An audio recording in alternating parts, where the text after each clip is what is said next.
Hello student, I am going to start rulers and buildings as part third. Why were temples destroyed? We will see today.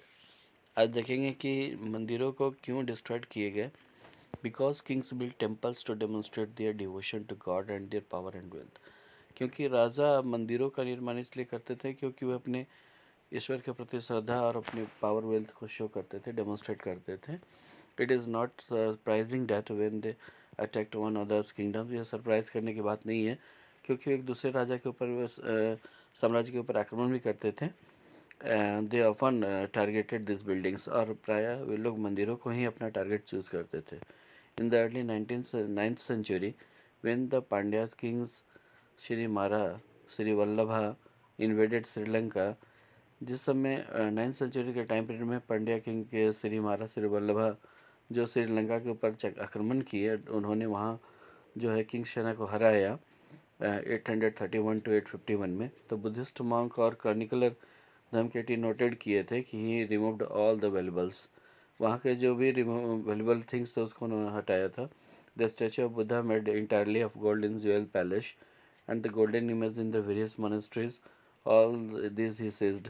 उन सारी चीज़ों को उन्होंने seize कर लिया था. The blow to pride of the Sinhalas ruler had to be avenged and next Sinhalas ruler.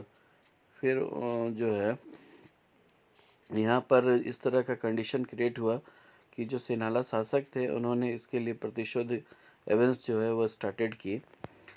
सेना two ordered this general to invade the Madurai. और यहाँ सिन्हाला के शासक जो सेना टू थे उनके द्वारा अपने सैनिकों को आदेश दिया गया कि वो मदुरई पर अटैक करें, इन्वेड करें the capital of the Pandyas. The Buddhist chronicler noted that the expedition made a special effort. उन्होंने इस पर एक क्रॉनिकलर नोट तैयार की कि जो special effort to find and restore the gold statue of the Buddha, उसको जो है बुद्धा का जो गोल्ड स्टैचू था उसको फिर से दोबारा उन्होंने रिस्टोरेशन कराया, पुनः स्थापित करवाई. Similarly in the early 11th century Sinhala, मतलब ये श्रीलंका में हुआ, दोबारा बुद्धा की मतलब स्थापना की गई. Similarly in the early 11th century, और इसी तरह से 11वीं शताब्दी में when the Chola kings Rajendra first built the Shiva temple in his capital, he filled with the prized statues seized from the defeated rulers. An incomplete list included a sun pedestal from the Chalukyas, the Ganesha statue, and several statues of Durga, the Nandi statue from the eastern Chalukyas, and animals of Bhairava from Shiva, and Bhairavi from the Kalingas of Odisha, and a Kaliya statue from the Palas of Bengal. ये सारे जो देवी देवताओं के statues हैं इनका उन्होंने एक list तैयार करके इनकम्प्लीट फॉर्म में काम करवाया. And Sultan Mohammad of Ghazni was contemporary of Rajendra first. अगर हम सुल्तान मोहम्मद गजनी की बात करें तो राजेंद्र फर्स्ट के टाइम पीरियड का वो भी था. During his campaigning in the subcontinent he also attacked the temple of defeated kings and looted their wealth and idols. यह सुल्तान मोहम्मद गजनी जो था वो भी राजेंद्र फर्स्ट के टाइम पीरियड का था, और उसने भी अपने अभियान में बहुत सारे मंदिरों पर आक्रमण किया और वहाँ के धन को, मूर्तियों को लूटा.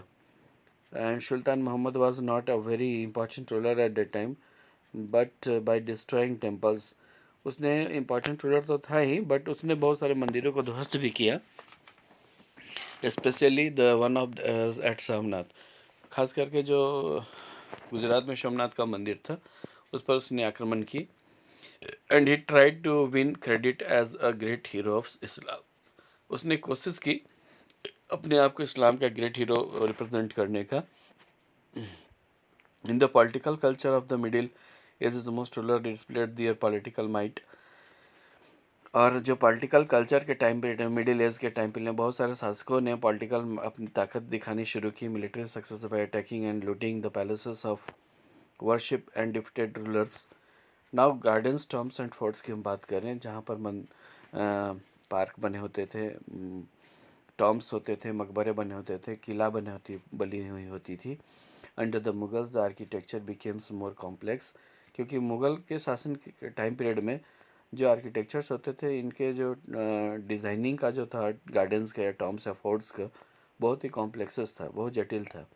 बाबर, हुमायूं, अकबर, जहांगीर स्पेशली शाहजहां पर्सनली, खास करके देखा जाए तो शाहजहां पर खुद से वह इन चीज़ों में बहुत ज़्यादा इंटरेस्टेड था, और लिटरेचर से भी, आर्ट से भी, आर्किटेक्चर। इन इज़ ऑटोबायोग्राफी अगर हम स्टडी करें तो बहुत ज़्यादा वो इंटरेस्टेड व्यक्ति था, उसकी ऑटोबायोग्राफी में दी हुई है। Babur described his interest in planning and laying out of the formal gardens, क्योंकि शाहजहां ने बहुत सारे फॉर्मल गार्डन्स का फॉर्मेशन लेआउट भी किया। Placed within the rectangular walled enclosure and were divided into 4 quarters by the artificial channels. These gardens were called the चार बाग। ऐसे gardens जो बनाए जैसे चार बाग है, 4 gardens, because of their symmetrical division of his into quarters, यानी उसको symmetrical division में के रूप में बनाया गया गार्डन्स को, चार बाग को। Beginning with the Akbar, some of the most beautiful char bagh they are constructed by Jahangir. Constructed तो जहांगीर का था, शुरुआत थी अकबर का, और Shahjahan in Kashmir, Agra and Delhi. And there were several important architectural innovations, बहुत सारे जो हैं इंपॉर्टेंट आर्किटेक्चरल इनोवेशंस होना शुरू हो गए अकबर के टाइम पीरियड में, during the Akbar rain. And for inspiration Akbar architect turn into terms of, और अकबर के जो आर्किटेक्चर थे उन सारे जितने भी टॉम्स बनाए हुए थे उन सारे को सेंट्रल एशियन एंसेस्टर्स के थ्रू बनाया गया उस टाइम पीरियड के अकॉर्डिंग। एंड टाइम तमूर जो था central travelling zone and the tall gateway, जिसको पिस्टक बोला जाता है, became important aspect of Mughal. यह मुगलों के बहुत ही इम्पॉर्टेंट पॉइंट माने बोले जाते हैं, क्योंकि इस तरह के डिज़ाइन जो है आर्किटेक्ट जो है उनके द्वारा first visible in the Humayun Tom, जैसा को देखा गया है हुमायूं टॉम को, जो मकबरा है। The Tom was placed in the center of the huge formal चार बाग and built in the tradition known as the eight paradises, इसको एट पैराडाइज बोला जाता है। और हस्त विस्तृत central hall surrounded by the 8 rooms है। The building was constructed with the red sandstones edged with the white marbles. It was during Shah Jahan reign that the different elements of the Mughal architecture were fused together in a grand harmonious synthesis. ये बहुत ही harmonious, मतलब एक सामंजस्य के तहत इसको बनाया गया। His rain witnessed huge amount of the construction activity specially in Agra and Delhi. The ceremonial halls of publics and private audience, जो दीवानी खास आम के नाम से केयरफुली प्लान किया गया। Placed with in large courtyard, और बीच में एक बहुत बड़ा जो है लार्ज कोर्टयार्ड आंगन बनाई गई। This courts were also described in चिल हिल, और जो इसका कोर्ट्स था, सभा जो थी, उसको चिलहिल के नाम से, सुल्तान के नाम से 40 पिल्ड हाउस बोला गया। Shahjahan's audience halls were specially constructed a resemble a mosque. The pedestal on which his throne was placed on a frequent described by the Qibla, the direction from the Muslim at a prayer, since everybody faced a direction। यानी यह जो बनाया गया pedestal बनाया गया, throne से बना हुआ था, फ्रिक्वेंटली डिस्क्राइब किया गया किबला के लिए। किबला, do you mean the direction of faced by the Muslim at prayer, यानी जो मुस्लिम संप्रदाय के लोग हैं वो प्रार्थना के समय में उनका डायरेक्शन जो था वह किबला की ओर होता है। Since everybody faced that direction when court was in session, इसका सेंस यह होता था कि किबला जो बनाया गया था कि मुस्लिम प्रार्थना के समय किबला की ओर अपना फेस करके मतलब प्रार्थना करें, जिससे कि सेशन जो है, या ideas of the king as representative of God, जो बोला गया कि ईश्वर जो है के रूप में जो है किंग को रिप्रेजेंट किया गया ऑन पृथ्वी पर, suggested by the architectural features, मतलब इस तरह का जो आर्किटेक्चरल फीचर्स जो बनाए गए थे मुसलमानों के द्वारा, वह शो करने के लिए कि गॉड ही जो है रिप्रेजेंटेटिव है on the earth as a God.